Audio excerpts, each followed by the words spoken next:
Ағажан, бауырым, жұмот бола бермешеш, қашаманға дейін жұмот боласың, дүние деп. Сен үшін қызмет қылып жатыр ғой. Сенің ас үстіңе түсіп, сенің ризалығыңды табуға әрекет қылып жатыр.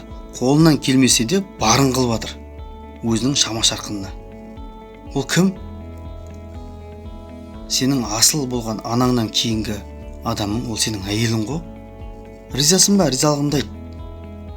Сен ақыретте барғасын риза болам деген сөз жоқ. Осы дүниеде ризалығыңды айтып кет. Ризалығыңды айт күн сайын. Қалай жақсы көретініңді айт. Гүл бер, тәттілерден бер. Дұрыс па? Сол үшін достар, өзінің риза болғандарында әйелдеріңе айтыңдар. Егер наразысың ба, наразы екеніңді айт. Және сол наразылықтың орнын ризалықпен, ризашылықпен толтыратындай қылып айт. Қазір не жетім? Еркек пен әйелдің арасындағы бір-біріне деген сезім жетім, сөз жетім, ықылас жетім, түсінесіздер ма? Назар жетім. Солардың барлығын жетім қылмау үшін бір-бірлеріңе айтыңдар. Бір-бірлеріңе көмектесіңдер. Әйел адам кішкене бізге қарағанда слабый ғой, еркектер білесіңдер ғой. Сол үшін олар құлақпен сенеді, еркектер көзбен көргенге сенеміз, қолмен ұстағанға. Әйелдерімізге жиі сенің өзінің ризашылығыңды, жақсы көретініңді, сезіміңді білдіріп тұратын болсан, ажырасу болмайды.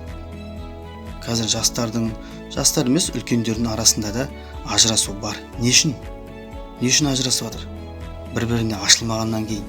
Алла тағала айтпай ма, бір-бірлеріңе ашылу үшін жараттым. Сендерді жұп қылып жараттым.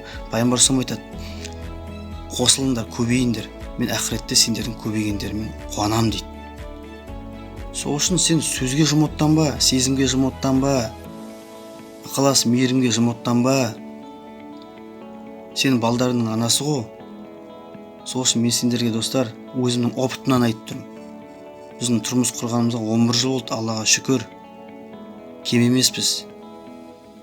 5 бала шағам бар. Соның сен неше бала шағам бар, неше жылдан бері тұрып жатсың.